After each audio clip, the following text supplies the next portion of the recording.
আসসালামু আলাইকুম সবাইকে। আজকে আমরা র‍্যাপিড রিভিউ করব নিউটনিয়ান বলবিদ্যার। তো এই যে এখানে নিউটন সাহেব আপেল গাছের নিচে শুয়েছিল একদিন, আর তারপরে শুরু হয় হচ্ছে সবচেয়ে বড় আর পেইনদায়ক যেটা নিউটনিয়ান বলবিদ্যা, বাট এটা হচ্ছে আমাদের মেডিকেল স্ট্যান্ডার্ড ভাবে সহজ। তো এখানে তোমাদের মাইন্ড ম্যাপ দেওয়া আছে যে কোন জায়গা থেকে আমরা কিভাবে এটা পড়বো, প্রত্যেকটা জিনিস অ্যাক্টিভ রিকলের জন্য ইউজ করবা। কোন জায়গা থেকে প্রশ্ন বেশি আসে দেখো, বলের প্রকারভেদ, মৌলিক বল আছে ওইটা যে চারটা আছে, চার্টটা আমরা সুন্দর মতো পড়বো, এখান থেকে বেশি প্রশ্ন আসে। আর জড়তার ভ্রামক যেটা, তার নির্ভরশীলতা, মানে তারপরে হচ্ছে তোমার যখন জড়তার ভ্রামকের সাথে তোমার চক্রবর্তী ব্যাসার্ধ দিয়ে দেয়, এইভাবে আসলে প্রশ্ন আসে। ঠিক আছে, লিফট জায়গাটা আমার কাছে অনেক বেশি ইম্পর্টেন্ট লাগে সবসময়। লিফটের যেটা উপরে উঠলে কি হয়, নিচে নামলে কি হয়, খুব ভালো মতো এখানে পড়তে হবে। চলে আসে বল হচ্ছে কি, বল হচ্ছে যেটা স্থিতির পরিবর্তন ঘটায় বা গতির পরিবর্তন ঘটায়। মানে কি, একটা স্থিতিশীল বস্তু আছে, স্থিতির পরিবর্তন ঘটাবে, গতিশীল করবে, কিংবা একটা গতিশীল বস্তু আছে, তার গতির পরিবর্তন করবে, তার মধ্যে ত্বরণ সৃষ্টি করবে, তার বেগ বাড়াবে বা বেগ কমাবে। এটাই হচ্ছে কি, এটাই হচ্ছে বল। অর্থাৎ বল কিসের পরিবর্তন করে? জড়তা।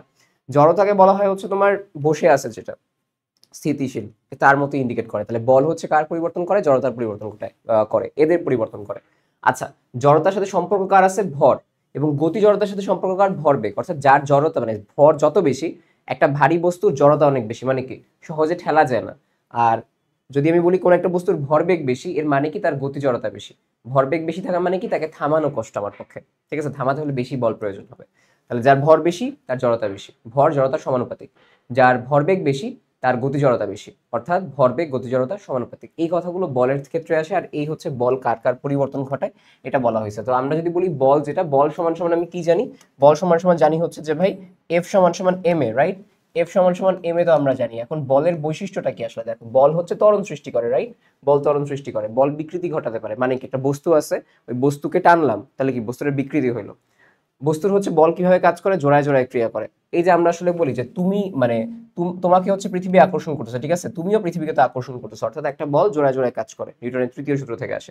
আর হচ্ছে কি, বল দিক পরিবর্তন করতে পারে। কি করতে পারে? একটা বস্তু মনে করো হচ্ছে এদিকে গতিশীল, তো আমি তাকে বল দিয়ে এরপরে এইদিকে গতিশীল করে দিলাম, তাই না? এটা হচ্ছে দিক পরিবর্তন করতে পারে। আচ্ছা, বল কি ধরনের রাশি? বল একটা ভেক্টর রাশি, তার মানে হচ্ছে এর কি আছে, এর হচ্ছে একটা দিক আছে।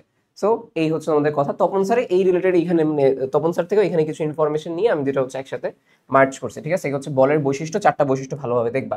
বলের একক হচ্ছে কি? বলের একক হচ্ছে, এগুলো একদম ছোটবেলার পর আমাদের কি জিনিস এটা আমরা জানি। বল সমান সমান এফ সমান সমান এম এ। এম মানে কি? এম মানে কেজি। এ মানে কি? Metre per second square. আচ্ছা, তাহলে কেজির বদলে লেখা যায় এম, মিটার মানে এল, আর সেকেন্ড স্কোয়ার মানে টি ইনভার্স টু। আচ্ছা, বলের অনেকগুলো একক আছে। আমরা বলি হচ্ছে বলের পরম একক আসলে কি কি ইউজ করা হয়? বলের অভিকর্ষীয় একক, এই দুই ভাগে আমরা ইউজ করি। পরম এককটা হচ্ছে কি? পরম একক আমরা এখানে এসআই, সিজিএস আর এফপিএস এই একক ইউজ করি। এসআই এককে বলের একক হচ্ছে নিউটন, সিজিএস এ হচ্ছে ডাইনি বা আমরা ডাইন বলি এটাকে, আর এফপিএস হচ্ছে কি? এফপিএস হচ্ছে ফুট, পাউন্ড আর হচ্ছে সেকেন্ড। ফুট হচ্ছে দৈর্ঘ্যের একক, পাউন্ড হচ্ছে ভর, আর সেকেন্ড এটা। তাহলে ফুট, পাউন্ড, সেকেন্ড। এইখানে বলের একক হচ্ছে পাউন্ডাল, একটু মাথায় রাখো। এটা হচ্ছে পাউন্ড, পাউন্ড হচ্ছে ভর, আর পাউন্ডাল কি? পাউন্ডাল হচ্ছে আমাদের বলের একক এফপিএস এককে। এটা হচ্ছে পরম। অভিকর্ষীয় এককে চিন্তা করবা হচ্ছে ফরম্যাটটা এরকম থাকবে, ভর ওয়েট। অভিকর্ষী একক কি? ভর ওয়েটের ফরম্যাট। আচ্ছা, এমকেএস পদ্ধতিতে, এমকেএস পদ্ধতি মানে কি? আমরা বলি মিটার, কিলোগ্রাম, সেকেন্ড, তাহলে এখানে ভরকে কেজি, তাহলে কেজি ওয়েট। সিজিএস এ এখানে ভরকে গ্রাম, তাহলে গ্রাম ওয়েট। এফপিএস এ এখানে ভরকে পাউন্ড, তাহলে পাউন্ড ওয়েট, এটাকে এলপি দিয়ে লেখা হয়। ঠিক আছে, তাহলে আমরা বুঝতে পারছি অভিকর্ষী এককের ফরম্যাট কি, যেই সিস্টেম তার ভর এবং তার ওয়েট। এমকেএস এর ভর কি? কেজি, তাহলে কেজি ওয়েট। এই হচ্ছে অভিকর্ষী একক। রূপান্তর দেখো, রূপান্তর হচ্ছে 1 নিউটন থেকে ডাইন। 1 নিউটন সমান 10⁵ ডাইন। একজন নিউটন 10⁵টা ডাইনির সমান, মানে এত প্যারা দিয়েছে। আর হচ্ছে 1, এটা পাউন্ড ওয়েট, এটা কত? আমরা বলি 1 পাউন্ড ওয়েট থেকে পাউন্ডালে যদি যাই, সেটা কত হবে? 32 পাউন্ডাল। ওকে, পাউন্ডাল কিসের একক? বলের একক। কি কার মধ্যে? এফপিএস পদ্ধতিতে। তাহলে আমরা বলের এককটা পড়ে ফেললাম, বলের মাত্রা পড়ে ফেললাম, এই যেটা বললাম এমএল টি ইনভার্স টু, এটা এখানে লেখা আছে। এবার আসা হচ্ছে বলের প্রকারভেদ, সবচেয়ে গুরুত্বপূর্ণ। আমরা বলি মৌলিক বল চারটা। মৌলিক বল মানে কি? যেই বলগুলো অন্য কোনো বলের সাহায্যে প্রকাশিত না, অর্থাৎ প্রত্যেকটা ডিফারেন্ট বৈশিষ্ট্যের দিক থেকে। এই বলটা ডিফারেন্ট, এই বলটা ডিফারেন্ট, এটা ডিফারেন্ট, এটা ডিফারেন্ট। ওকে, সো এই যে ডিফারেন্ট জিনিসটা, এটাকে বলা হয় মৌলিক বল চারটা: মহাকর্ষ, তড়িৎচুম্বকীয়, সবল নিউক্লিয় এবং হচ্ছে দুর্বল নিউক্লিয় বল। আচ্ছা, তাহলে আমরা একটু এখানে আসি যে বৈশিষ্ট্য হচ্ছে কি, মহাকর্ষ বল তুমি জানো GM1m2/r², এটাকে সুপার ফোর্স বলা হয়। কেন সুপার ফোর্স বলা হয়? চিন্তা করো, সুপারম্যান কি করে? সুপারম্যান কিন্তু এই মহাকর্ষ বলকে অতিক্রম করে উপরের দিকে ওঠে। তাহলে সুপার ফোর্স কোনটা? মহাকর্ষ বল। আচ্ছা, তড়িৎচুম্বক বল হচ্ছে কি? তড়িৎ বল এবং চুম্বক বল, এদের সংমিশ্রণ, তাই না? আমরা ওই যে অধ্যায় 2 পড়ি স্থির তড়িৎ, আবার অধ্যায় 4 পড়ি চুম্বক, তাহলে ওদের সংমিশ্রণকে বলা হয় তড়িৎচুম্বক বল। এবং এই তড়িৎচুম্বক বলে কি হয়? বিভিন্ন আধান থাকে, একজন একজনকে আকর্ষণ করে। মনে আছে কিনা তোমাদের? এবং আমি তড়িৎচুম্বক বলের একটা সূত্র পড়ছিলাম, মনে আছে? স্থির আমরা বলি যে স্থির তড়িতের যে সূত্র থাকে, সেটা হচ্ছে কোনটা, কে Q1 Q2/r², দুইটা আধান পরস্পরের কি বলে আকর্ষণ করবে, সেই একটা সূত্র আসবে। সবল নিউক্লিয় বল মানে হচ্ছে কি, আমরা জানি যে একটা নিউক্লিয়াসের ভেতরে প্রোটন এবং নিউট্রন থাকে। এখন চিন্তা করো, ছোট একটা জায়গা, নিউক্লিয়াস তো অনেক ছোট, এই ছোট জায়গার মাঝখানে দুইটা পজিটিভ চার্জ পরস্পরের সাথে কাছাকাছি আছে। তাহলে দুইটা পজিটিভ চার্জ যদি কাছাকাছি থাকে, এদের মধ্যে কি হওয়ার কথা? বিকর্ষণ হওয়ার কথা না? বিকর্ষণ হলে কি দুইটা প্রোটন কি কখনো নিউক্লিয়াসের মধ্যে থাকার কথা? ছিটকায় যাওয়ার কথা না? ছিটকায় যাওয়ার কথা তো, কিন্তু তারপরে তারা ছিটকায় যায় না। কেন যায় না? কারণ এদের মধ্যে বিকর্ষণ বল থাকলেও এদের মধ্যে আরেকটা বল আছে গ্লুয়ের মতো, যারা এই নিউট্রন প্রোটন এদেরকে আটকায় রাখতেছে। এইটাকে আমরা বলি কি, এটাকে বলা হয় আমাদের কাছে সবল নিউক্লিয় বল। এই দেখো যে আমাদের এখানে কি থাকে, প্রোটনের মধ্যে বিকর্ষণ থাকতে পারে, বাট আঠার মতো একটা ball neutron neutron neutron proton proton proton সবাইকে একে অপরের সাথে আটকায় রাখতেছে। এটাকে আমরা বলি হচ্ছে সবল নিউক্লিয় বল, যার কারণে কি হচ্ছে, নিউক্লিয়াসটা গঠিত হচ্ছে, নিউক্লিয়াসের ভিতরে প্রোটন নিউট্রন মানে আমাদের কাছে অবস্থান করতেছে। ওকে, সো কাদের উপর কাজ করে এটা? Neutron neutron neutron proton proton neutron proton proton, মানে এদের মধ্যকার আকর্ষণ থাকে, তাই না? প্রোটন প্রোটনের মধ্যে সবল নিউক্লিয়, নিউট্রন প্রোটনের মাঝখানে, নিউট্রন নিউট্রনের মাঝখানে। দুর্বল নিউক্লিয় কোনটা? দুর্বল, যেই বলের কারণে দুর্বল হয়ে যায়, মানে কি তেজস্ক্রিয়, ভেঙে যায়, একটা নিউক্লিয়াস ভেঙে যায় যে বলের কারণে, সেটা হচ্ছে কোনটা আমরা বলি? তেজস্ক্রিয় নিউক্লিয়াস। ওকে, এটার কারণে কি হয়? এটার কারণে হচ্ছে বিটা ক্ষয় হয়, এবং বিটা ক্ষয় মানে হচ্ছে কি, একটা নিউক্লিয়াসের ভিতরে নিউট্রন সে ভেঙে গিয়ে প্রোটন, ইলেকট্রন এবং নিউট্রিনো তৈরি করে। দেখো প্রোটনের যে পজিটিভ নেগেটিভ কাটাকাটি হয়ে যায়, এই সাইডেও জিরো নেগেটিভ, এই সাইডে হচ্ছে নিউট্রাল, এই সাইডেও নিউট্রাল। এইভাবে হচ্ছে দুর্বল নিউক্লিয় বলের কারণে কি হয়? দুর্বল হয়ে যায়, মানে তেজস্ক্রিয়তা সৃষ্টি হয়। কি ধরনের তেজস্ক্রিয়তা? বিটা ক্ষয় হয়। কি হচ্ছে? নিউট্রনটা ভেঙে প্রোটন, ইলেকট্রন এবং নিউট্রিনোতে কনভার্ট করতেছে। আচ্ছা, ধর্ম হচ্ছে কি, মহাকর্ষ বল হচ্ছে অলওয়েজ আকর্ষণধর্মী, রাইট? মহাকর্ষ বলটা কি? মহাকর্ষ বল অলওয়েজ আকর্ষণধর্মী, ডেফিনেটলি।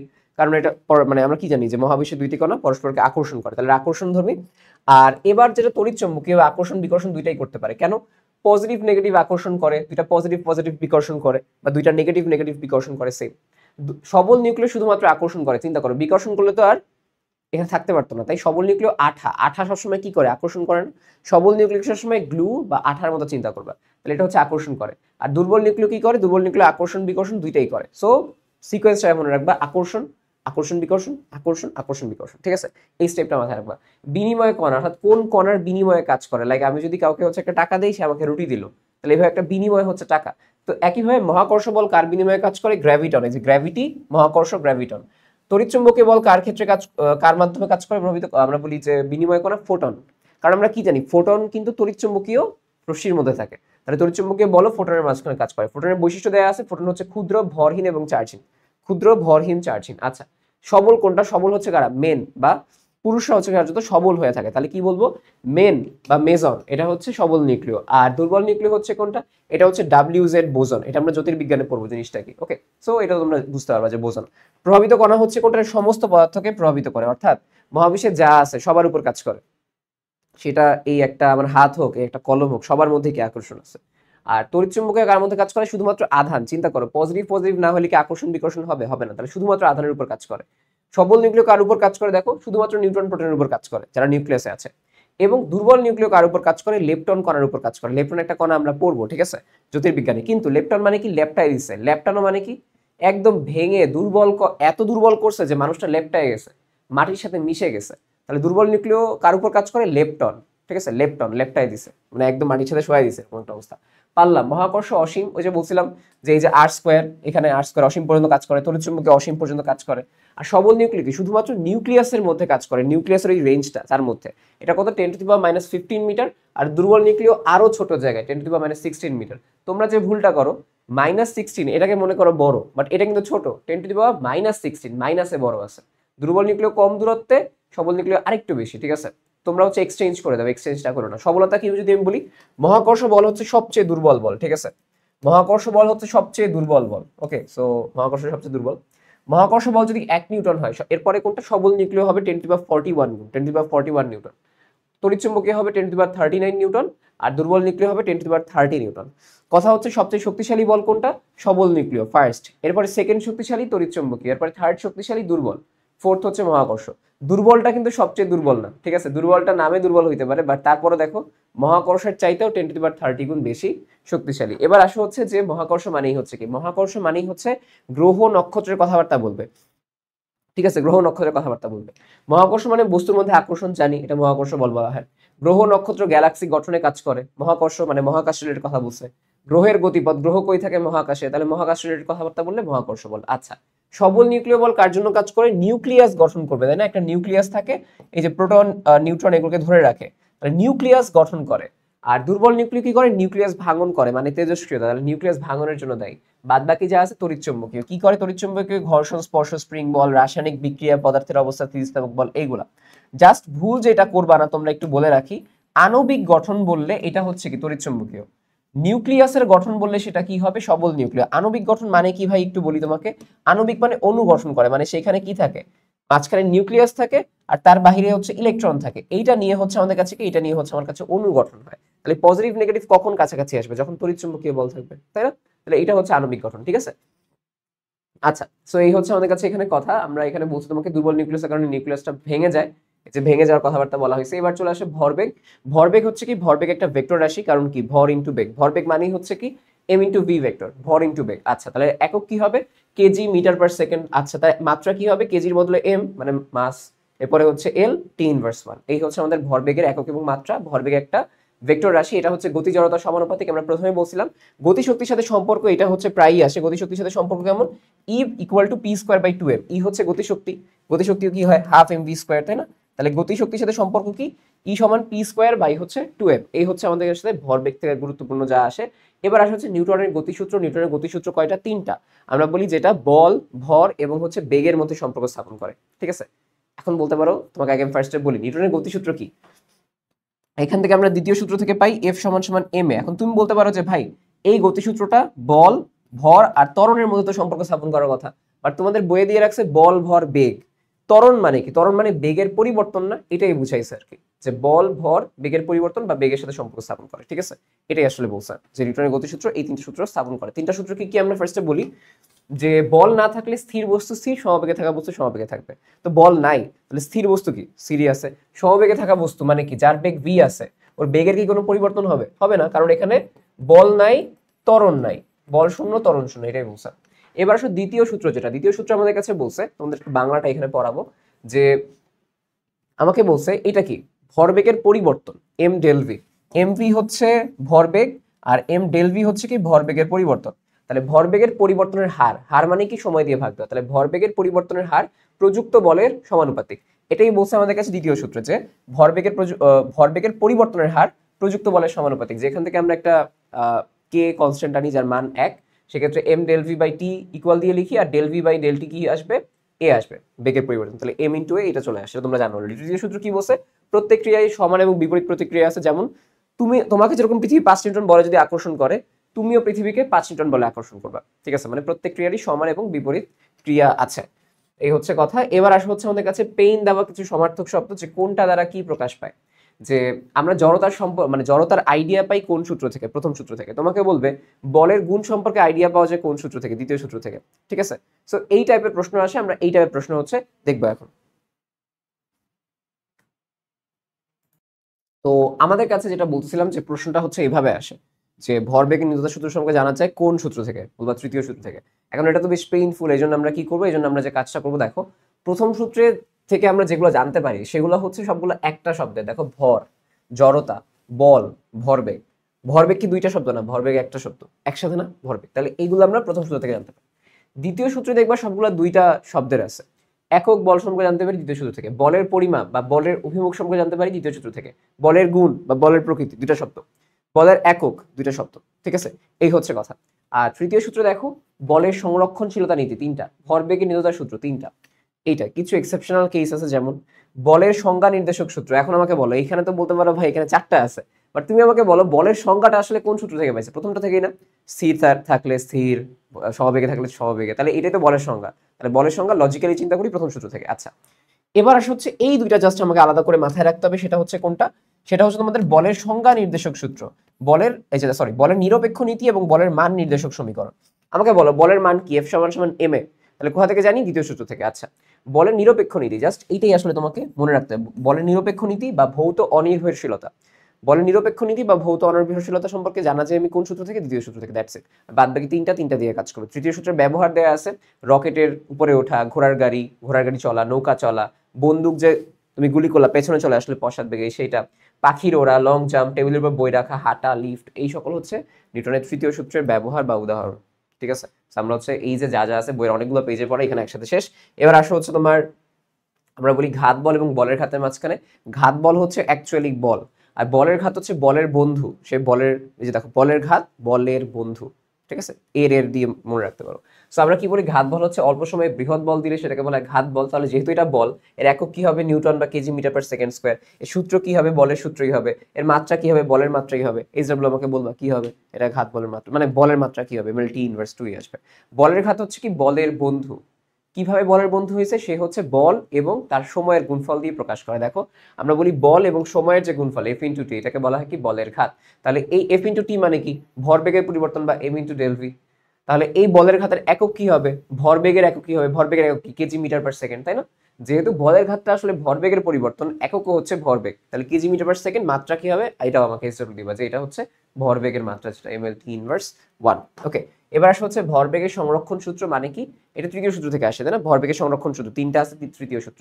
বাহ্যিক বল যদি প্রযুক্ত না হয়, অর্থাৎ কোন একটা বস্তু আছে বা কোন একটা সিস্টেম আছে, এই সিস্টেমটাতে তুমি যদি হচ্ছে বাহ্যিকভাবে কোনো বল না দাও, বাহ্যিকভাবে যদি তুমি কোনো ধরনের বল না দাও, তবে এই সিস্টেমের ভেতরে, অর্থাৎ কোনো বাহ্যিক বল নাই, সিস্টেমের ভেতরে আদি ভরবেগ যা থাকবে, অর্থাৎ এম ইউ, এবং শেষ ভরবেগ সেগুলো এক থাকবে। আদি ভরবেগ কি হতে পারে, m1u1 প্লাস m2u2, শেষ ভরবেগ m2v2 প্লাস হচ্ছে m2v2 প্লাস হচ্ছে m1v1। ওকে, সো এই যে আদি ভরবেগ শেষ ভরবেগ, আগেও 50 থাকলে পরেও 50, এটাকে বলা হয় ভরবেগের সংরক্ষণশীলতা। সংরক্ষণ সূত্র কখন কাজ করে, যখন আমি বাহ্যিকভাবে কোনো বল প্রযুক্ত না করি, একটা সিস্টেম নিজের মতো চলে। এবার আসা হচ্ছে কোনটা, এবার আসা হচ্ছে আমাদের কাছে এটা যে রকেটের ক্ষেত্রে জিনিসটা কি, রকেটের ক্ষেত্রে আমরা আসলে বলি রকেটের জ্বালানি কি, অর্থাৎ জ্বালানি হিসেবে কি ব্যবহার করা হয়। জ্বালানি হিসেবে ইউজ করা হয় হাইড্রোজেন লিকুইড, তরল হাইড্রোজেন।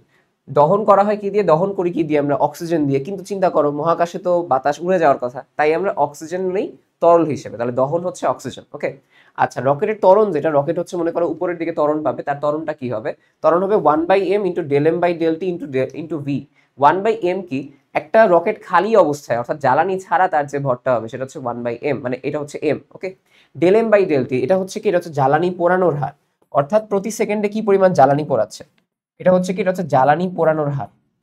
অর্থাৎ আমি যদি বলি প্রতি সেকেন্ডে 5 কেজি বা বলতে পারি 5 কেজি পার সেকেন্ড, মানে কি del m by del t 5, প্রতি সেকেন্ডে 5 কেজি করে হাঁটছে জ্বালানি ব্যয়ের হার। ওকে, আর এরপরে হচ্ছে কি ভি, অর্থাৎ এইটা দেওয়ার পরে রকেটটা উপরের দিকে কত বেগে যাচ্ছে সেটা, তাহলে 1/m del m by del t into v. আচ্ছা, তাহলে আমি কি বলতে পারি, ত্বরণ কি হবে, যদি রকেটের ভর বাড়াই ত্বরণ কি হবে, দেখো রকেটের ভর বাড়াইছি ত্বরণ কমে যাবে, দ্যাটস ইট। এই যে যদি বলি আপেক্ষিক বেগ বাড়াইছে, অর্থাৎ রকেটের আপেক্ষিক বেগ বাড়াইছে, ত্বরণ কি হবে, বেড়ে যাবে। জ্বালানি পোড়ানোর হার বাড়াই দিছো, মানে কি বেশি করে জ্বালানি পোড়াচ্ছ, জ্বালানি পোড়ানো বাড়াইলে ত্বরণও বেড়ে যায়। ঠিক আছে, এইভাবে হচ্ছে তোমাদের প্রশ্নটা আসে, আই গেস তোমরা এখানে বুঝতে পারছো। এবার আসে হচ্ছে গতিসূত্রের সীমাবদ্ধতা, যেটা নিউটনের গতিসূত্র, এটা শুধুমাত্র বৃহৎ আকৃতির বস্তুর জন্য প্রযোজ্য, ছোটখাটো ইলেকট্রন এদের জন্য প্রযোজ্য না, ছোট আকৃতির বস্তুর জন্য। ঠিক আছে, আমরা বলি বেগ আলোর কাছাকাছি হলে, অর্থাৎ যে সকল বস্তুর বেগ আলোর কাছাকাছি, তখন কি নিউটনের সূত্র কাজ করে না। সেটা আমরা আমাদের যে আধুনিক পদার্থবিজ্ঞান সেখানেও দেখছি। কেন, কারণ তখন হচ্ছে এই সূত্র আর কাজ করে না, তখন দৈর্ঘ্য কমে যায়, ভর বেড়ে যায়, তখন আর কাজ করে না। আর ত্বরণ যদি a into 10⁻⁻10 metre per second স্কোয়ারের কম হয়, তখনও কাজ করে না। আর এর চাইতে বড় হইলে তখন কাজ করে। তখন কি হয়, তখন হচ্ছে আগের এডিশনে বলা ছিল ত্বরণ যেটা, মানে আমার যে বল হচ্ছে ত্বরণের বর্গের সমানুপাতিক হয় আগের এডিশনে, আর এখনের এডিশনে এটাই বলছে যে এফ প্রপোর্শনাল টু এ। আমরা তো জানি যে নর্মাল সূত্রে F proportional to A, but usually যদি ত্বরণ অনেক কমে যায় তখন হচ্ছে F proportional to A square হয়। ঠিক আছে, আগের এডিশন। সো যদি অপশনে দেখো F proportional to A square, এটা দেখাও। অপশন যদি দেখো এটা একসাথে আসবে না, ঠিক আছে, একসাথে হচ্ছে তোমার এটা আসবে না যদি দেয় আর কি প্রশ্নটা। So F proportional to A square দেখায়। ওকে, এই হচ্ছে কথা। আর এবার আসা হচ্ছে ক্ষেত্র, যদি আমি বলি মহাকর্ষীয় ক্ষেত্র এবং তড়িৎ ক্ষেত্র। মহাকর্ষীয় ক্ষেত্র মানে কি, একক ভরের জন্য যে পরিমাণ বল, একক মানেই বুঝবো এটা ভাগে আছে, তাহলে আমি বলি এফ বাই এম বা জিএম বাই আর স্কোয়ার, একক কি হবে, নিউটন পার কেজি, এটা হচ্ছে মহাকর্ষীয় ক্ষেত্রের একক, এটা তোমাদের মহাকর্ষ অধ্যায় আছে। তড়িৎ ক্ষেত্রের একক কি হবে, তড়িৎ ক্ষেত্র হচ্ছে ই সমান এফ বাই কিউ, একক আধানের জন্য প্রযুক্ত বল, তাহলে কে কিউ বাই আর স্কোয়ার, এটা আমরা পাই। আর একক হচ্ছে কি, নিউটন পার কুলম, নিউটন পার কুলম। এই হচ্ছে কথা আমাদের কাছে এখানে তড়িৎ ক্ষেত্রে। এবার আসলে লিফট সেকেন্ড মোস্ট ইম্পর্টেন্ট, আমার কাছে মনে হয় সবসময় এটা থেকে প্রশ্ন সবসময় যে কোনো জায়গায় অনেক বেশি আসে। এ ত্বরণে আছে, দেখো এ ত্বরণে একটা বস্তু উপরে উঠলে কি হবে, নিচে নামলে কি হবে, অবাধে নিচে পড়লে কি হবে, জি অপেক্ষা বেশি ত্বরণে, এই আরো কিছু কথাবার্তা বলা হয়েছে। প্রথম কন্ডিশনটা হচ্ছে একটা বস্তু যদি এ ত্বরণে উপরে ওঠে তখন কি হবে, একটা বস্তু এ ত্বরণে উপরে উঠলে, উপরে ওঠা মানে কি উন্নতি বা যোগ হওয়া, তখন তার ভর কি হবে, M G plus M A. ঠিক আছে, এম ইন্টু জি প্লাস এ, অর্থাৎ নর্মাল জি এর সাথে তার হচ্ছে কি, তার হচ্ছে আরো একটা এ যুক্ত হবে, ঠিক আছে, মানে যুক্ত হবে মেইন কথাটা, এটা তোমার দেখে দেখা দরকার নেই, উপরে ওঠা মানে যোগ, তাহলে এম ইন্টু জি প্লাস এ, ঠিক আছে, M G plus M A. তার মানে কি, আগে ওজন ছিল এম জি, আগে তার ওজন ছিল এম জি, এখন হয়েছে এম জি প্লাস সামথিং, তার মানে কি তার ওজন বাড়ছে। ওকে, তার মানে কি উপরে উঠলে কি হয়, ওজন বৃদ্ধি পাচ্ছে, এই এম এ পরিমাণ ওজন বৃদ্ধি পাচ্ছে। যদি একটা বস্তু মনে করো নিচে নামতেছে, নিচে মানে কি, মানে নামা কি, ডাউনফল, অবনতি, তার মানে এখানে নেগেটিভ হবে। দেখো M g minus M A, তাহলে কি হয়েছে, আগে এম জি ছিল এখন কমে গেছে, ওজন হচ্ছে হ্রাস হয়েছে, বস্তু মানে মানুষটাকে নিজেকে হালকা মনে হওয়া শুরু হবে, আগে ভারী মনে হইতো এখন হালকা মনে হওয়া শুরু করবে। আচ্ছা, একটা ডিপ যদি অবাধে পড়ে যায়, অবাধে পড়ে যাওয়া মানে কি, দড়ি ছিঁড়ে গেছে, দড়ি ছিঁড়ে যাওয়ার পরে সেটা হচ্ছে একদম জি ত্বরণের নিচে নামতেছে। আচ্ছা, জি ত্বরণের নিচে নামলে আমি কি বলবো, নিচে নামতেছে তাই না, অবাধে নিচে, নিচে নামা মানে কি ডাউনফল, তার মানে M g minus M A, মাইনাসটা থাকবে এখানে, এর মান কত, নিচের দিকে এর মান কত, জি, মানে অবাধে পড়তেছে যেহেতু, তাহলে m g minus m g কত হবে, জিরো। এই অবস্থায় বস্তুর ওজন কত, ওজন ফিল করবে না, তাকে নিজেকে ভারহীন মনে হওয়া শুরু করবে, ঠিক আছে, আর নিজেকে ভারহীন মনে হওয়া শুরু করবে, এই হচ্ছে অবাধে পড়ার ক্ষেত্রে। এবার আসো যদি হচ্ছে এ মানে জি এর চাইতেও বেশি ত্বরণের নামে, আমরা জানি নিচের দিকে আমার ত্বরণ হচ্ছে 9.8, কিন্তু আমি এবার আরো ত্বরণের নিচে নামবো, আমি মনে করো 20 মিটার পার সেকেন্ড স্কয়ার ত্বরণের নিচে নামবো, তখন কি হবে, তখন আমি যে জিনিসটা করবো, চিন্তা করো M g minus M A, তো জি যেহেতু ছোট, এ যেহেতু বড়, এটা কি নেগেটিভ আসার কথা না, তো নেগেটিভ যেন না আসে এটাকে আমি এইভাবে লিখি, এম ইন্টু এ মাইনাস জি, মানে M A minus m G, negative না আসার জন্য। এখানেও কি, যেহেতু নিচে নামতেছে নেগেটিভ আসে, নিচে নামা মানে কি নেগেটিভ, ডাউনফল, তাহলে এম ইন্টু এ মাইনাস জি আসবে। এবং এই অবস্থায় কি মানে লোকটার নিজেকে অতি ভারহীন মনে হবে, কেন চিন্তা করো, আগে এমজি ছিল, এখন এমজি মাইনাস এম এ, নেগেটিভে তার মানে ওজন আসতেছে, নেগেটিভ ওজন মানে মানে কি, নেগেটিভ ওজন মানে হচ্ছে যে তার নিজেকে আগে ওজনহীন মানে কি শূন্য, সে নেগেটিভে চলে গেছে, মানে কি তার অতি ওজনহীন বা অতি ভারহীন তার মনে হবে, ঠিক আছে, এই হচ্ছে কথা। আর যদি সমবেগে যায়, কোনো ত্বরণ নাই, আর ত্বরণ যদি না থাকে তখন হচ্ছে কোনো আমাদের যে ওজন তার কোনো পরিবর্তন নাই, সো দ্যাটস ইট। দেখো এখানে ওজন বৃদ্ধি ভারী হয় উপরে উঠলে, নিচে নামলে কমে যায় সবকিছু, তাহলে কি হয়, ওজন হ্রাস হয়, হালকা হয়, অবাধে নিচে নামছে মানে জিতে নামছে, জিতে নামলে ওজনহীন মনে হয়। যদি এর চাইতেও বেশি ধরনের নিচে নামলো, অর্থাৎ জি অপেক্ষা বেশি ধরনের নিচে নামো, তখন অতি ভারহীন মনে হয়, আর সমবেগে চললে কোনো পরিবর্তন নাই। এই হচ্ছে আমাদের কাছে এখানে লিফট রিলেটেড কথাবার্তা। এবার আসো ঘূর্ণন গতি রিলেটেড, আমি সবকিছু একসাথে লিখে দিছি। দেখো আমাদের সরণ আছে দুই ধরনের, রৈখিক সরণ, কৌণিক সরণ। রৈখিক মানে কি, এই সরলরেখা যদি যায়, আর কৌণিক মানে কি, অ্যাঙ্গেল কতটুকু পরিবর্তন হয়। তাহলে যদি আমি তোমাকে বলি আমার রৈখিক সরণ এস আর কৌণিক সরণ থিটা, কৌণিক সরণ কত, কৌণিক সরণ হচ্ছে থিটা, তাহলে রৈখিক সরণ কৌণিক সরণের মধ্যে একটা সম্পর্ক আছে, এস সমান সমান কি, এস সমান সমান হচ্ছে আর থিটা। সো আমরা কি জানি, এস এবং থিটার মধ্যে সম্পর্ক এস সমান আর থিটা। রৈখিক বেগ যদি ভি হয়, মনে করো একটা বস্তু যাচ্ছে, তার রৈখিক দিকে বেগ হচ্ছে ভি, আর কৌণিক বেগ হচ্ছে ওমেগা, ঠিক আছে, কৌণিক বেগ ওমেগা, তাহলে ভি এবং ওমেগার মধ্যে সম্পর্ক কি, ভি সমান সমান আর ওমেগা। দেখো আর থিটা ভি সমান আর ওমেগা, ঠিক আছে, বাইটাকে কি লেখা যায়, এস বাই টি, আমরা জানি রৈখিক বেগ সমান সরণ বাই সময়। আচ্ছা, ওমেগাকে আর কি লেখা যায়, কৌণিক সরণ বাই সময়, থিটা বাই টি। এখন কৌণিক সরণ যদি আমি চিন্তা করি যে একটা বস্তু 2 পাই ঘুরে আসে টি সময়, পর্যায়কাল হচ্ছে তার টি, তাহলে কি লেখা যায়, থিটা বাই টি, কতটুকু থিটা ঘুরে আসছে 2 পাই, তার পর্যায়কাল ছিল টি, অর্থাৎ 2 পাই ঘুরে আসতে কতটুকু সময় লাগছে, 2 পাই বাই টি, এটাই হচ্ছে কৌণিক বেগ। এটা আমরা অধ্যায় 3 গতিবিদ্যাতে পড়ে আসছি, তাই না, এই হচ্ছে কথা। আর ত্বরণ হচ্ছে কি, ত্বরণ যদি রৈখিক ত্বরণ যেটা আমরা পড়ি সেটা হচ্ছে এ, কৌণিক ত্বরণ আলফা, তাহলে রৈখিক এবং কৌণিক ত্বরণের মধ্যে সম্পর্ক, রৈখিক কৌণিক ত্বরণের মধ্যে সম্পর্ক এ সমান আর আলফা। দেখো সেম, এস সমান আর থিটা, ভি সমান আর ওমেগা, এ সমান আর আলফা। তাহলে বুঝছো যে এই জায়গায় কি আছে, এই জায়গায় আর গুণ হয় কৌণিকের সাথে যখন আমি সরণ, বেগ এবং ত্বরণ করি। কিন্তু কাহিনী এবার দেখো ভর, আমরা রৈখিক ভর বলতে কাকে বুঝাই, যেটা হচ্ছে আমাদের কার্যত ভর। কৌণিক ভর বলে একটা জিনিস আছে, যে কৌণিক একটা বস্তুর জন্য ভর কিরকম হয়, একটা বস্তু ঘুরতেছে সে অবস্থায় ভরের হিসাব নিকাশটা একটু আলাদা হয়। তাহলে কৌণিক ভরকে আমরা আসলে বলি জড়তার ভ্রামক, ঠিক আছে, কৌণিক ভর। এবং এটা হচ্ছে কত, আই সমান সমান এম আর স্কোয়ার, অর্থাৎ জড়তার ভ্রামক আই সমান এম আর স্কোয়ার, জানো এটা তোমরা অলরেডি। ভরবেগ যেটা, ভরবেগ হচ্ছে রৈখিক হতে পারে, কৌণিক হতে পারে। রৈখিক ভরবেগ কি, পি সমান এম ভি, ভর ইন্টু বেগ।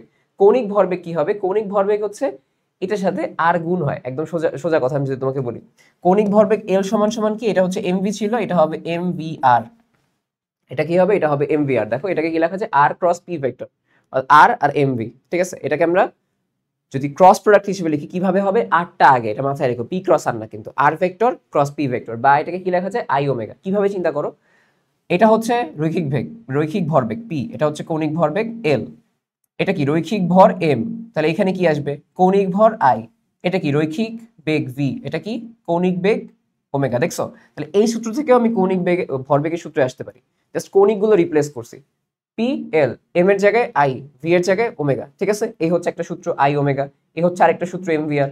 এটা কোথা থেকে আসছে, যে আর ক্রস পি থেকে, অর্থাৎ কৌণিক ভরবেগের সাথে গুণ করছে। তাহলে চিন্তা করো, এইখানে আমি আসলে কৌণিক পার্টটাই, যে তুমি এখানে আসো, যে এইখানেও আমি কি করছি, এখানে আমি হচ্ছে কৌণিক পার্টের সাথে আর গুণ করছি, আর এইখানে হচ্ছে আমি রৈখিক পার্টের সাথে আর গুণ করছি। তো এটা অনেকে ভুল করে, এটা ভুল করো না। রৈখিক বল মানে কি এফ সমান এম এ, তাহলে কৌণিক বল কি হবে, বলের জায়গায় কৌণিক বল বা টর্ক বলা হয়, দ্বন্দ্বের ভ্রামক বলা হয়, বলের ভ্রামক বলা হয়, ঠিক আছে। এম এর জায়গায় আই জড়তার ভ্রামক, এর জায়গায় আলফা কৌণিক ত্বরণ, রৈখিক ত্বরণের জায়গায় কৌণিক ত্বরণ, দ্যাটস এটা একটা সূত্র। আরেকটা হচ্ছে কোনটা, কৌণিক বল আর রৈখিক বলের মধ্যে সম্পর্ক, সেটা কি হবে, কৌণিক বল সমান আর ক্রস এফ ভেক্টর। তাহলে বুঝছো, এই যে আর গুণ রৈখিকের সাথে হয় কার ক্ষেত্রে, ভরবেগ আর বলের ক্ষেত্রে, আর ক্রস পি আর আর ক্রস এফ, এটা হচ্ছে এখানে আসছে, ঠিক আছে। এই হচ্ছে আমাদের যে সকল সূত্র আসে দুইটা রিলেট করে আমরা পড়াই দিলাম, সবকিছু রিলেট মানে একদম রিলেট করে আসলে আসে। এবার আসে হচ্ছে গতিশক্তি, রৈখিক গতিশক্তি মানে কি হাফ এম ভি স্কোয়ার, তাহলে কৌণিক গতিশক্তি কি হবে, হাফ হাফের মতো থাকবে, এম এর জায়গায় হবে কি আই কৌণিক ভর, আর ভি এর জায়গায় কি হবে কৌণিক বেগ, তাহলে half into I omega square, that's it, just change করে দিবা। এবার আসলে সরণের কথা বলছি, রৈখিকের কথা বলছি, যা যা আছে জাস্ট এখানে একটা জিনিস দেখো যে একক কি হবে, রৈখিক সরণের একক মিটার, কৌণিক সরণের একক রেডিয়ান, রৈখিক মানে কি মিটার পার সেকেন্ড, কৌণিক সরণ মানে কি রেডিয়ান পার সেকেন্ড, বা আরপিএম ইউজ করা হয়, রেভলিউশন পার মিনিট, যন্ত্রবিদ্যা বা ইঞ্জিনিয়ারিং এটা ইউজ করা হয়। রৈখিক ত্বরণ মিটার পার সেকেন্ড স্কোয়ার, আর কৌণিক ত্বরণ হচ্ছে রেডিয়ান পার সেকেন্ড স্কোয়ার, ঠিক আছে। একটা জিনিস তোমাদের বলে রাখি, রেডিয়ানের কোনো মাত্রা নাই, যেরকম এটার মাত্রা কি হবে, এটার মাত্রা হবে এল, এটার কোনো মাত্রা নেই থিটা, এটার মাত্রা কি হবে, রৈখিক বেগের মাত্রা হবে হচ্ছে এম টি ইনভার্স ওয়ান, ঠিক আছে। আর এই যে রেডিয়ান, এর কোনো মাত্রা থাকবে না, শুধু সময়টা নিব, এটার মাত্রা হবে টি ইনভার্স ওয়ান, এটার মাত্রা কি হবে, এটার মাত্রা হবে এম টি ইনভার্স টু, রৈখিক ত্বরণের। আর কৌণিক ত্বরণের রেডিয়ানের জন্য কোনো মাত্রা থাকবে না, জাস্ট সময়টা নিব টি ইনভার্স টু, ঠিক আছে। এই জিনিসটা মাথায় রাখবা। ভর হচ্ছে কেজি, কৌণিক ভর হচ্ছে কেজি মিটার স্কোয়ার, তাহলে আমরা বলি কৌণিক ভর বা হচ্ছে আমরা বলি জড়তার ভ্রামক, এর মাত্রা কি হবে, এই যে এম আর হচ্ছে কি এল স্কোয়ার, এটা কি হবে এম এম এল স্কোয়ার, ঠিক আছে, এম এল স্কোয়ার। আচ্ছা আমি এখানে উল্টা লিখছি, সরি, এটা হচ্ছে তোমার এখানে এল হবে, ঠিক আছে, উল্টা লিখে ফেলছি, এটা হচ্ছে কি হবে, এটা এল ছিল না, এটা হবে কি হবে এল টি ইনভার্স ওয়ান, আর এটা কি হবে L T inverse two, so metre দেখে মিটার বসাই দিচ্ছ, তাহলে L T inverse one, T inverse one, L T inverse two, আর হচ্ছে টি ইনভার্স টু থাকবে শুধুমাত্র এটা, ওকে। আর এখানে কি থাকবে আমাদের কাছে, এটা হচ্ছে কেজি, কেজি মানে মাস, তাহলে এম এল স্কোয়ার, ফাইন। রৈখিক যেটা আর হচ্ছে কৌণিক যেটা, তাহলে এখানে কি হবে, রৈখিক ভরবেগ কেজি মিটার পার সেকেন্ড, তোমরা জানো অলরেডি, আর কৌণিক হচ্ছে কোনটা kg metre square per second. তাহলে এর হচ্ছে আমাদের কাছে মাত্রা কি হবে আমাকে বলো, এটা হবে হচ্ছে এম, এম স্কোয়ার মানে এল স্কোয়ার, আর টি ইনভার্স ওয়ান আসবে, M L square T inverse one, এটা কি, এটা হচ্ছে M L T inverse one, okay. এই হচ্ছে কথা। রৈখিক ভরবেগ হচ্ছে, রৈখিক বল কোনটা, নিউটন, আর কৌণিক বল হচ্ছে কি নিউটন মিটার, মানে ওই যে আর ইন্টু এফ, তাহলে এটা কার একক, একটা কাজের একক, তাই না। তাহলে আমি বলতে পারি কি, টর্কের একক বা টর্কের মাত্রা যা, আর কাজের মাত্রাও সেম হবে, ঠিক আছে। এই হচ্ছে কথা। তো আশা করি বুঝতে পারছো, এল মানে কিন্তু লেন্থ, ওকে। সো এখানে লেন্থ আছে, আর রেডিয়ানের জন্য কোনো লেন্থ আমরা ইনক্লুড করি না। এই যে আরপিএম মানে কি রেভলিউশন পার মিনিট, অর্থাৎ কতবার ঘুরে প্রতি মিনিটে। আমি যদি বলি 2000 আরপিএম মানে কি, এক মিনিটে দেখো একবার ঘুরলো, দুইবার ঘুরলো, তিনবার ঘুরলো, এরকম এক মিনিটে 2000 বার ঘুরবে। 2000 আরপিএম বলতে এটাকে এটা বোঝানো হয়। এবার বলা হচ্ছে একক কৌণিক বেগে ঘূর্ণনরত বস্তুর জড়তার ভ্রামক গতিশক্তির কি হবে।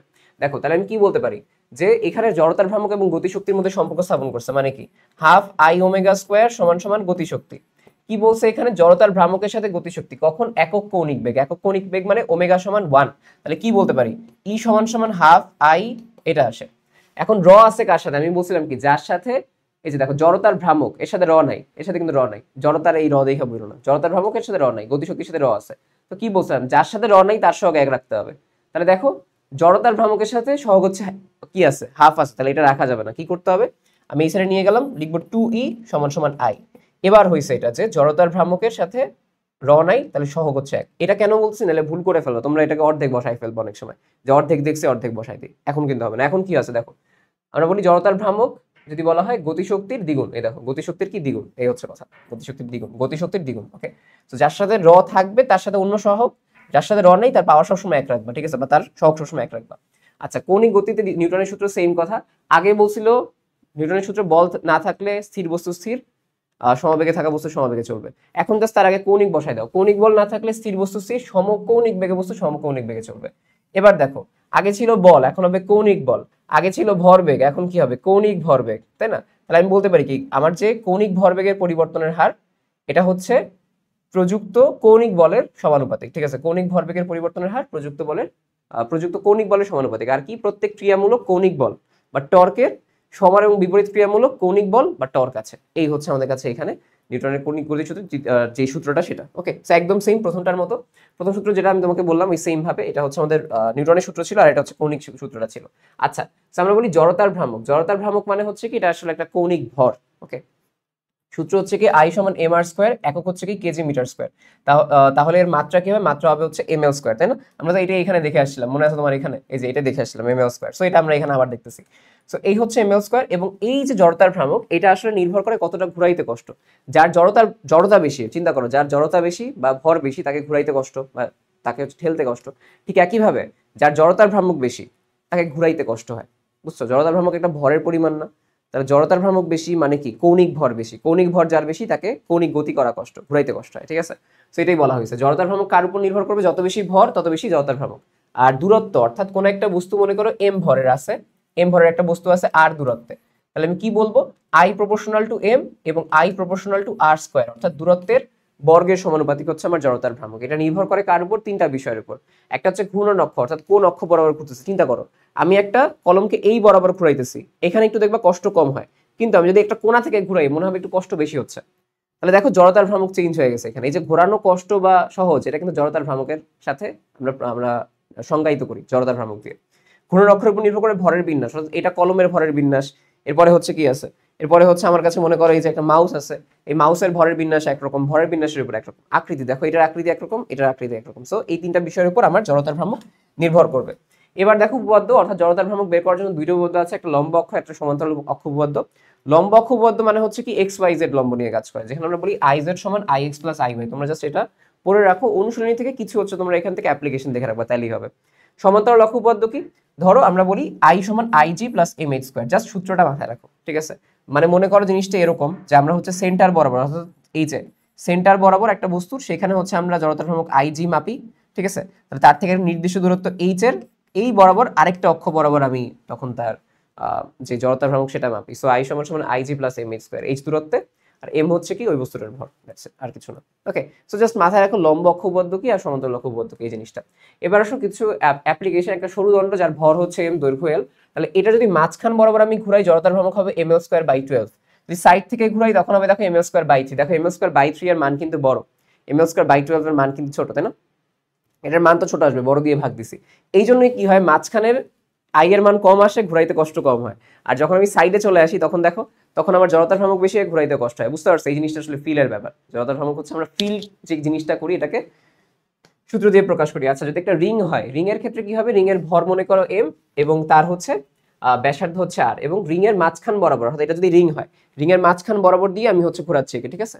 এই বরাবর দিয়ে তাকে ঘোরাচ্ছি, এইভাবে এইভাবে ঘোরাচ্ছি। তাহলে এটা কি হবে? এর হবে আই সমান এম আর স্কোয়ার। আচ্ছা, এবং আমি একটার উপর একটা রিং যদি স্থাপন করি, একটা রিং আরেকটা রিং, একটা রিং আরেকটা রিং, কি হবে? একটা একটা ফাঁপা সিলিন্ডার হবে। দেখো একটা ফাঁপা সিলিন্ডার হবে, এই একটার উপর একটা রিং দিয়ে ফাঁপা সিলিন্ডার হবে। তাহলে ফাঁপা সিলিন্ডারেরও যদি ভর এম হয়, ব্যাসার্ধ আর হয়, এইটার জড়তার ভ্রামক রিং এর মতোই হবে, আই সমান এম আর স্কোয়ার। বুঝছো? তাহলে রিং দিয়ে যেহেতু আমি ফাঁপা সিলিন্ডার তৈরি করতেছি অনেকগুলো, তাহলে রিং এর জড়তার ভ্রামক এম আর স্কোয়ার, ফাঁপা সিলিন্ডারের জড়তার ভ্রামক এম আর স্কোয়ার। আচ্ছা, চাকতির ক্ষেত্রে কি হবে? চাকতির ভর এম, ব্যাসার্ধ হচ্ছে আর, তাহলে জড়তার ভ্রামক হবে এম আর স্কোয়ার বাই 2, তাই না? আর নিরেট সিলিন্ডার চিন্তা করো, একটা চাকতির উপর আরেকটা চাকতি, একটা চাকতির উপর আরেকটা চাকতি, এরকম ভাবে তৈরি হয়েছে। তাহলে কি হবে? একটা চাকতির উপর একটা চাকতি যদি দিই তাহলে আমার কি হবে? একটা নিরেট সিলিন্ডার তৈরি হবে। তাহলে যেহেতু চাকতি থেকে নিরেট সিলিন্ডার তৈরি করছি, চাকতির জড়তার ভ্রামক যা হবে এম আর স্কোয়ার বাই 2, নিরেট সিলিন্ডারের ভর যদি এম হয়, নিরেট সিলিন্ডারের জড়তার ভ্রামক এম আর স্কোয়ার বাই 2 হবে। দেখতে পাচ্ছ? তাহলে রিং এর সাথে ফাঁপা সিলিন্ডারের মিল, চাকতির সাথে নিরেট সিলিন্ডারের মিল। এবার আমাকে একটা কথা বলো, রিং এর জড়তার ভ্রামক এম আর স্কোয়ার আর সেম ভরের একটা চাকতির জড়তার ভ্রামক এম আর স্কোয়ার বাই 2, কোনটা ঘোরানো সহজ? বলো। ঘোরানো সহজ হচ্ছে চাকতি। কেন? কারণ চাকতির জড়তার ভ্রামক কম, তাই এটাকে ঘোরানো সহজ। যার জড়তার ভ্রামক বেশি তাকে ঘোরানো হচ্ছে কঠিন, আই সমান সমান এম আর স্কোয়ার। আচ্ছা, এবার যদি বলি একটা গোলক আছে, একটা ফাঁপা গোলক যার ব্যাসার্ধ হচ্ছে আর এবং ভর হচ্ছে এম, তাহলে ফাঁপা গোলকের হচ্ছে আমার ফাঁপা গোলকের কি হবে তোমার বলো? ফাঁপা গোলকের আমার জড়তার ভ্রামক সেটা কি হবে? 2/3। ঠিক আছে? কারণ 2/13 এর সাথে বা দাগের কারণে, বাট এটা কত হবে? এটা হবে হচ্ছে 2/3 এম আর স্কোয়ার। ওকে, আচ্ছা, আর যদি আমি তোমাকে বলি একটা নিরেট গোলকের ক্ষেত্রে কি হবে? 2/5 M R square, 2/5 M R square. এবার আমাকে বলো যে এর মধ্যে কোনটাকে ঘোরানো সহজ? এটা তোমাদের জন্য এসডব্লিউ থাকবে, কমেন্টে জানাও কোনটাকে ঘোরানো সহজ হবে, ফাঁপা গোলক নাকি নিরেট গোলক। আচ্ছা, এবার আসলে চক্রকতির ব্যাসার্ধ হচ্ছে কি √i/m, অর্থাৎ কোন একটা বস্তু আছে যার চক্রকৃতি ব্যাসার্ধ কে সমান সমান কি √i, অর্থাৎ তার জড়তার ভ্রামক বাই হচ্ছে m, অর্থাৎ তার ভর দিয়ে ভাগ দিয়ে দিলে আমি তার চক্রকৃতি ব্যাসার্ধ পেয়ে যাবো। ঠিক আছে? সংঘর্ষের কথাবার্তা, সংঘর্ষ দুই ধরনের হয়, একটা স্থিতিস্থাপক, একটা অস্থিতিস্থাপক। বাংলা ভাষায় যদি তোমাকে বলি, স্থিতিস্থাপক মানে কি আটকে থাকবে না, সংঘর্ষ হইলেও দুইটাকে একদম পূর্ণভাবে আলাদা হয়ে গেল, আটকে থাকবে না। কিন্তু অস্থিতিস্থাপক মানে কি দুইটা সংঘর্ষের পরে টুপ করে আটকায় যায়। মনে করো গাছ থেকে আম পড়ছে, আম পড়ে মাটির মধ্যে আটকায় গেছে, তাহলে কি হবে? অস্থিতিস্থাপক। যখনই আটকে যাবে বুঝবে আটকে গেছে, ওইটাই কি? অস্থিতিস্থাপক। আটকে যাওয়া মানেই হচ্ছে কি? অস্থিতিস্থাপক। ঠিক আছে, এই হচ্ছে কথা। স্থিতিস্থাপক সংঘর্ষ যেটা, মানে যেখানে আটকায় না, সেখানে গতিশক্তি এবং ভরবেগ দুইটাই সংরক্ষিত হয়। ঠিক আছে, আর যেটা অস্থিতিস্থাপক সেখানে গতিশক্তি সংরক্ষিত হয় না, শুধুমাত্র কি সংরক্ষিত হয়? ভরবেগ সংরক্ষিত হয়। খুবই গুরুত্বপূর্ণ এটা। অস্থিতিস্থাপকে শুধুমাত্র কোনটা সংরক্ষিত হয়? ভরবেগ বা পি সংরক্ষিত হয়। আচ্ছা, এবার আসো কিছু বিশেষ ক্ষেত্র। মনে করো দুইটা বস্তু যাদের একই বেগে চলতেছে, একই দিকে চলতেছে, দেখি কখনো সংঘর্ষ হবে? হবেই না, কারণ একজন আরেকজনকে ওভারল্যাপই করবে না। তাহলে দুজনের বেগ সমান হলে নো সংঘর্ষ। এবার আমি বলি দুইটা বস্তু যাদের ভর সেম থাকে সবসময়, তারা সংঘর্ষের পরে বেগ এক্সচেঞ্জ করে। দুইটা সেম বস্তুর ভর যদি একই থাকে, তারা সংঘর্ষের পরে বেগ এক্সচেঞ্জ করবে। যেমন দেখো, দুইটা বস্তুরই ভর এম, একজনের বেগ ভি আর একজনের বেগ জিরো। তাহলে সংঘর্ষ হওয়ার পরে কি হবে? জিরো বেগটা এর কাছে যাবে, ভি বেগটা এর কাছে যাবে। দেখো জিরো এর হয়ে গেছে আর এর হচ্ছে ভি বেগ হয়ে গেছে। সেম ভাবে দুইটা বস্তুর ভর সেম, একজনের বেগ 5, একজনের বেগ 10। তাহলে কি হবে? একজনের কাছে বেগ 5 চলে যাবে আর এর কাছে বেগ হয়ে যাবে 10। এই দেখো, এর হয়ে গেছে 10 আর এর হয়ে গেছে 5। এই ক্ষেত্রগুলো মাথায় রাখবা। এবার এই যে এই জিনিসটা এখানে বলছে, প্রত্যেকটা জিনিস আমি এখানে লিখে দিছি, বইয়ে তুমি গেলেও পাবা। এবার দেখো জিনিসটা বলছে যে এবার মনে করো একটা বস্তুর ভর বেশি আর একটা বস্তুর ভর হচ্ছে কম। ঠিক আছে, তাহলে একটা বস্তু মনে করো শুরুতে হচ্ছে গতিহীন, v সমান 0, আর একটা বস্তুর গতি আছে, তো মানে হালকা বস্তুটার গতি আছে। তো হালকা বস্তুটা গিয়ে যখন বড় বস্তুটাকে ধাক্কা দিবে, তখন কি হয়ে যায়? হালকা বস্তুটার বেগ একটু কমে যাবে, 10 থেকে 6 হয়ে গেছে, আর ভারী বস্তুটার বেগ হালকা বেড়ে গেছে। তো একটা হয়ে গেছে 6, একটা হয়ে গেছে 4। মানে আমি জাস্ট র্যান্ডম বলছি, ঠিক আছে, র্যান্ডম এখানে তোমার উদাহরণ নিছি। ঠিক আছে, এই হচ্ছে আমাদের কাছে এখানে কথা, কোনটা কি আসবে। এবার মনে করো এখানে কি ছিল? এখানে জাস্ট সামান্য বেশি ছিল। মনে করো এটা 10 কেজি হইলে এটা 5 কেজি বা 7 কেজি ছিল, মানে সামান্য বেশি। সরি, এটা 7 কেজি হইলে এটা মনে করো 10 কেজি ছিল, সামান্য বেশি ভর ছিল এটা। এবার যে কন্ডিশনটা সেটা হচ্ছে কি, যে এবার হচ্ছে প্রথম বস্তুটা অত্যন্ত ভারী, অর্থাৎ প্রথম যে বস্তুটা এটা অনেক বেশি ভারী। এটা মনে করো 1000 কেজি, আর এটা মনে করো 40 কেজি বা 50 কেজি। তখন কি হবে? মনে করো হালকা বস্তুটা প্রথমে গতিহীন, গতি নাই, এবং যেটা ভারী বস্তু তার বেগ মনে করো 10 মিটার পার সেকেন্ড। তো ভারী বস্তুটা একে গিয়ে ধাক্কা দিল, ধাক্কা দিলে ভারী বস্তুটার বেগের তেমন কোনো পরিবর্তনই হবে না, 10ই থাকবে।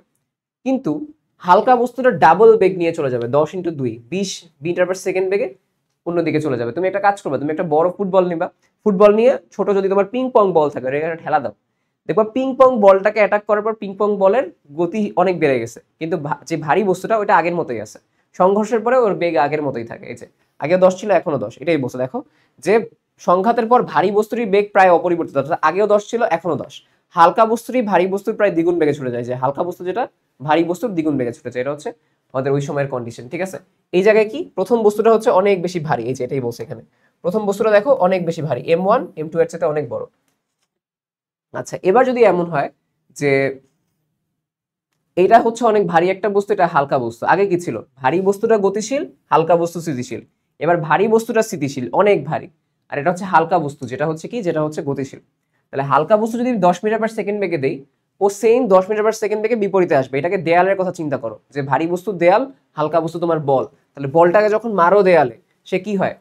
যেই বেগে ছুটছো সেই বেগে ফেরত আসছে, 10 মিটার পার সেকেন্ড বেগে ছুটছো, উল্টা দিকে 10 মিটার পার সেকেন্ড বেগে ফেরত আসছে। তো এই হচ্ছে আমাদের কাছে বিশেষ ক্ষেত্রের পার্টটা। এটা কিন্তু একদম সিম্পল, দেয়াল স্থিতিশীল, বল মারছি, তাহলে যেদিকে মারছি তার উল্টা দিকে ফিরে আসছে, এই হচ্ছে কথা। ওকে, সো সূর্য পৃথিবী মহাকর্ষ বলের আমরা যেটা বলি কেন্দ্রমুখী এবং কেন্দ্রবিমুখী, অর্থাৎ মাঝখানে সূর্য আছে, এখানে পৃথিবী আছে, সরি প্লাস দিলাম কেন, তো এই হচ্ছে মাঝখানে সূর্য আছে, এখানে হচ্ছে পৃথিবী আছে। তাহলে পৃথিবীকে সূর্য আকর্ষণ করতেছে, যে বলে কেন্দ্রমুখী বল। আচ্ছা, কেন্দ্রবিমুখী বল হচ্ছে কোনটা? এটাকে অলিক বা সিউডো ফোর্স বলা হয়। কার এটা অলিক বা সিউডো ফোর্স কেন? এটা হচ্ছে আমরা বলি বাহিরের দিকে যে বলটা ফিল হয় সেটাকে বলা হয় কি? সেটাকে বলা হয় কেন্দ্রবিমুখী বা অপকেন্দ্র, আর কেন্দ্রমুখী বা অভিকেন্দ্র বল বলা হয়। এই কেন্দ্রমুখী বা বিমুখী বলের মান কত? mv²/r বা m ওমেগা স্কোয়ার। ভি হচ্ছে কোনটা? এই যে যেই বেগে হচ্ছে আমরা রৈখিক বেগটা চিন্তা করি, তাহলে mv²/r হচ্ছে কি? ওইটার ব্যাসার্ধ। ওমেগা কি? সেইটার কৌণিক বেগ, অর্থাৎ এই কৌণিক গতির কৌণিক বেগ। আচ্ছা, এবং এই যে কেন্দ্রমুখী বা কেন্দ্রবিমুখী বল, এটা কি? এটাকে কার্যহীন বল বলা হয়। কেন? কারণ চিন্তা করো, আমার বেগ হচ্ছে এইদিকে বা সরণ হচ্ছে এইদিকে হচ্ছে, তাই না? আর সরণ এইদিকে হচ্ছে। আর যদি আমি চিন্তা করি আমার বল কোন দিকে, বল হচ্ছে এইদিকে, কেন্দ্রমুখী বল এইদিকে। তাহলে দেখো বল এবং সরণের মধ্যবর্তী কোণ 90 ডিগ্রি। মধ্যবর্তী কোণ 90 ডিগ্রি হলে আমরা কি জানি? এফ এস কজ 90 ডিগ্রির মান কত? 0। তাহলে কেন্দ্রমুখী বা কেন্দ্রবিমুখী বল একটা কার্যহীন বল, এবং কেন্দ্রবিমুখী বা অপকেন্দ্র বলকে আমরা বলি অলিক বা সিউডো ফোর্স। বাস্তব এটা নাই, এটা জাস্ট আমরা প্রশমিত করার জন্য ইউজ করে থাকি। ঠিক আছে। ব্যাংকিং কোণ যেটা, যে আমরা কতটুকু কোণে বাঁকবো, ধরো আমি একটা রাস্তায় বাঁক নিচ্ছি, তখন রাস্তাটা আমাকে কত ডিগ্রি কোণে উঁচু করতে হবে, কিংবা একজন সাইকেল আরোহী বাঁক ঘোরার সময় সাইকেল আরোহী উলম্বের সাথে কতটুকু অ্যাঙ্গেলে হেলবে যেন সে না পড়ে যায়, এটাই হচ্ছে ব্যাংকিং কোণ। থিটা সমান tan inverse of v square by r g. V হচ্ছে কত, সর্বোচ্চ কত বেগে সে ঘুরতে পারবে, আর হচ্ছে কি এই যে বাঁকটা নিবে, একটা সার্টেন বাঁক নিবে, এই বাঁকের ব্যাসার্ধ হচ্ছে কত হবে, ঠিক আছে, এটা হচ্ছে আর জি হচ্ছে কি আমাদের যে অভিকর্ষ ত্বরণ সেটা। তো সেম ভাবে দেখো আমি একটু তোমাদের বলে রাখি, যখন গাড়ি বা রাস্তার ক্ষেত্রে বলবে সেটা হচ্ছে এই থিটাটা হচ্ছে আনুভূমিকের সাথে, আর যখন হচ্ছে আমাদের সাইকেল আরোহীর কথা বলবে সেই থিটা হচ্ছে কি উলম্বের সাথে। জাস্ট দুইটা কেস মাথায় রেখো, সাইকেল আরোহীর জন্য এই থিটা কোথা থেকে আসে, থিটা আসে হচ্ছে উলম্বের সাথে, আর গাড়ি বা রাস্তার জন্য আনুভূমিকের সাথে আমরা বের করে থাকি, ঠিক আছে। ঘর্ষণ যদি আমি বলি, ঘর্ষণ 4 প্রকার, স্থিতি, গতি, আবর্ত এবং প্রবাহী। স্থিতি মানে কি, স্থিতিশীল অবস্থায় যে বসে আছে এটা ঘর্ষণ। গতি মানে কি, গতিশীল অবস্থায় সেটা। আবর্ত মানে কি, একটা চাকা ঘুরতেছে আবর্তন করতেছে সেটা। প্রবাহী মানে কি, যে প্যারাশুট থেকে পড়লা তখন কি, ওই যে প্যারাশুট যেই তোমার বাতাসের সাথে বা প্রবাহীর সাথে বাধা খেয়ে খেয়ে আস্তে আস্তে নামলো, বা তুমি মনে করো হচ্ছে পানির মধ্যে পড়লা, তাহলে পানির মধ্যে যে আস্তে আস্তে পড়লা, ওইটাও কি, ওটা হচ্ছে প্রবাহীর ঘর্ষণ, তরল বা বায়ুর ঘর্ষণ, ঠিক আছে। ঘর্ষণ গুণাঙ্ক যদি আমি বলি, দুই ধরনের ঘর্ষণ গুণাঙ্ক পাই, একটা স্থিতি ঘর্ষণ গুণাঙ্ক, একটা গতি ঘর্ষণ গুণাঙ্ক। ঘর্ষণ গুণাঙ্ককে আমরা লিখি কি দিয়ে, লিখি হচ্ছে মিউ দিয়ে। তাহলে স্থিতি মানে কি, স্ট্যাটিক, তাহলে স্থিতি ঘর্ষণ হচ্ছে স্ট্যাটিক ঘর্ষণ গুণাঙ্ক মিউ এস। গতি ঘর্ষণ কি, মিউ কে, কাইনেটিক। ওকে, আচ্ছা আমরা ঘর্ষণ বলটা কিভাবে বের করি, ঘর্ষণ বল হচ্ছে কি, এই যে মিউ ইন্টু হচ্ছে আমাদের প্রতিক্রিয়া বল, ঠিক আছে, মিউ ইন্টু প্রতিক্রিয়া বল, মিউ ইন্টু এন, বা অনেক জায়গায় মিউ ইন্টু আর দিয়েও লেখা বাবা, ঠিক আছে, প্রতিক্রিয়া বল হচ্ছে প্রতিক্রিয়া বল। অর্থাৎ মনে করো কোন একটা বস্তু আছে, এর প্রতিক্রিয়া বল মনে করো এন, ঘর্ষণ গুণাঙ্ক হচ্ছে মিউ এস, ঠিক আছে। তাহলে তার ঘর্ষণ বল কত, এই যে মিউ এস ইন্টু হচ্ছে N, that's it. Okay, mu S into হচ্ছে এন, এটাই হচ্ছে কথা। আমরা যদি বলি ঘর্ষণ বল দুইটা, স্থিতি ঘর্ষণ বল, গতি ঘর্ষণ বল। স্থিতি ঘর্ষণ কোনটা, এফ এস মানে স্ট্যাটিক, এফ কে মানে কাইনেটিক, এটা হচ্ছে গতি ঘর্ষণ বল। স্থিতি ঘর্ষণ বল কি হবে, মিউ এস ইন্টু এন, গতি ঘর্ষণ কি হবে, mu K into N, that's it. আচ্ছা, এবার একটা জিনিস বলা হয় ঘর্ষণ কোণ। একটা বস্তু মনে করো এরকম একটা সমান অবস্থায় আছে, আমি তাকে এরকম ভাবে কি করতেছি, হেলাচ্ছি, এরকম আস্তে আস্তে উঠাচ্ছি, ওঠানোর পরে যেই কোণে, যেই থিটা কোণে এই বস্তুটা মাত্র পড়া শুরু করবে, যেরকম দেখো এই যে উঠাচ্ছি উঠাচ্ছি, এই দেখো মাত্র পড়া শুরু হলো, ঠিক আছে, পড়ে গেছে, মাত্র যেই কোণে হচ্ছে এটাকে পড়া শুরু হলো, সেই কোণটাকে আমরা বলবো কি, সেটাকে বলা হয় হচ্ছে ঘর্ষণ কোণ বা থিটা। এটার মান কত, tan inverse of mu. Mu হচ্ছে কোনটা, এই তলের যে ঘর্ষণ গুণাঙ্ক সেটা, এই তলের স্থিতি ঘর্ষণ গুণাঙ্ক, ঠিক আছে। মিউ সমান সমান আমরা বলি এই ঘর্ষণ কোণটার মান কত হবে, থিটা সমান tan ইনভার্স অফ মিউ। এই হচ্ছে আমাদের কাছে ঘর্ষণ বল রিলেটেড। আমরা কি বলতে পারি, যে কি আনছিলাম, যে এফ সমান মিউ ইন্টু এন, তাই না, ঘর্ষণ বল হচ্ছে মিউ ইন্টু এন। তাহলে আমাকে বলো, যত বেশি প্রতিক্রিয়া বল হবে তত বেশি পরিমাণে ঘর্ষণ হবে না। চিন্তা করো, একটা ভারী বস্তু, একটা ভারী বস্তুর ক্ষেত্রে সে হচ্ছে নিচে এমজি দিচ্ছে, ঠিক আছে, আর উপরে দিচ্ছে এন। তাহলে চিন্তা করো, যত বেশি এমজি হবে তত বেশি এন, আর যত বেশি এন হবে সেটার ঘর্ষণ কি তত বেশি হবে। এই জন্যই কি হয়, ভারী বস্তুকে আমরা ঠেলতে পারি না, কারণ ভারী বস্তুকে ঠেলতে গেলে তার ঘর্ষণ বলটা অনেক বেশি হয়। ঘর্ষণ বল অনেক বেশি কেন, কারণ এটা ভারী, ভারীর কারণে প্রতিক্রিয়া বেশি দেয়, আর প্রতিক্রিয়া বেশি মানে ঘর্ষণ বল বেশি, ঠিক আছে। এই হচ্ছে কথা। So F equal to mu into N, ঘর্ষণ গুণাঙ্ক আমরা বলি স্থিতি, যদি বলা হয় স্থিতি ঘর্ষণের জন্য স্ট্যাটিক। ওকে, আরেকটা জিনিস তোমাদের বলবে, যে স্থিতি ঘর্ষণ গুণাঙ্ক গতি ঘর্ষণ গুণাঙ্কের চেয়ে বেশি। স্থিতি ঘর্ষণ গুণাঙ্ক মিউ এস, গতি ঘর্ষণ গুণাঙ্ক মিউ কে চেয়ে বেশি। ঠিক একইভাবে এই জন্য কি হবে, স্থিতি ঘর্ষণ বল গতি ঘর্ষণ বলের চেয়ে বেশি। অর্থাৎ একটা বস্তু মনে করো স্থিতি ঘর্ষণ দিত 10 নিউটন, যখন তাকে গতিশীল করলাম তখন দেখা যাবে সে গতি ঘর্ষণ দিবে, বল দিবে 8 নিউটন, মানে কম দিবে। এই হচ্ছে কথা, ঠিক আছে। এটা হচ্ছে গতি থাকলে একটু দেখো, চিন্তা করো, একটা বস্তুকে প্রথম দিকে ঠেলাই কষ্ট, বাট একবার গতিশীল হয়ে গেলে কিন্তু সে সহজে চলতে থাকে, কারণ তার গতি ঘর্ষণ বলটা কমে যায়, ঠিক আছে। এই হচ্ছে আমাদের কাছে কথা। স্থিতি ঘর্ষণের কিছু সূত্রাবলী আছে, এটা গতির বিরুদ্ধে কাজ করবে ডেফিনেটলি। তুমি আমাকে বলো ঘর্ষণ বল, তুমি বলতেছো এদিকে বেগ এদিকে, বা তুমি বল দিচ্ছ এদিকে, ঘর্ষণ বল কোন দিকে কাজ করবে, উল্টা দিকে কাজ করবে। স্থিতি ঘর্ষণ বলের সীমান্তিক মান অভিলম্ব প্রতিক্রিয়ার সমানুপাতিক, ডেফিনেটলি মাথায় রাখবা যে স্থিতি ঘর্ষণ বল যেটা মান, এটা হচ্ছে কি অভিলম্ব প্রতিক্রিয়ার সমানুপাতিক। স্থিতি ঘর্ষণ বল স্পর্শতলের প্রকৃতির উপর নির্ভর করে, ডেফিনেটলি স্পর্শতল কি রকম, স্মুথ নাকি এবড়ো থেবড়ো তার উপর, স্পর্শতলের ক্ষেত্রফলের উপর না, অর্থাৎ স্পর্শতল কত বড়, বড় না ছোট তার উপর নির্ভর করবে না। সেম ভাবে গতীয় ঘর্ষণ বল অভিলম্ব প্রতিক্রিয়া সমানুপাতিক, এফ প্রপোর্শনাল টু এন। গতীয় ঘর্ষণ বল ক্ষেত্রফলের উপর নির্ভর করবে না, তলের প্রকৃতি, অর্থাৎ তলটা কেমন, এবড়ো থেবড়ো নাকি স্মুথ রাস্তা, যেমন স্মুথ রাস্তায় আমরা খুব স্মুথ চলি। বেগ বেশি না হলে গতীয় ঘর্ষণ বল তলদ্বয়ের বেগের উপর নির্ভর করবে না, এটাই বোঝায় যে গতীয় ঘর্ষণ বল তলের, মানে এই যে ঘর্ষণ বলটা এটা বেগের উপর নির্ভর করবে না। কখন নির্ভর করবে, যখন বেগ মনে করো অনেক বেশি, 5000 মিটার সেকেন্ড একদম স্মুথলি চলতেছে, তখন তোমার দেখা যাবে যে এটা, তখন এই যে বলটা বেগের উপর তখন নির্ভর করবে, এর আগে বেগের উপর নির্ভর করবে না, ঠিক আছে। এই হচ্ছে আমাদের কাছে এখানে কথা, দি এন্ড। আমরা আমাদের নিউটনিয়ান বলবিদ্যা যেটা, সেই নিউটনিয়ান বলবিদ্যা হচ্ছে এখানে শেষ করে ফেললাম। আশা করি তোমরা বুঝতে পারছো। এখন যদি তুমি বইয়ে যাও, যে কোনো জায়গায় যাও দেখবা হচ্ছে খুবই স্মুথলি তোমার যে পড়াটা শেষ হয়ে যাবে। সো সবাই ভালো থাকো, সুস্থ থাকো, আল্লাহ হাফেজ সবাইকে। The end. এবং নিউটমিয়াম বলবিদ্যা হচ্ছে আমাদের কাছে শেষ। ওকে, আল্লাহ হাফেজ।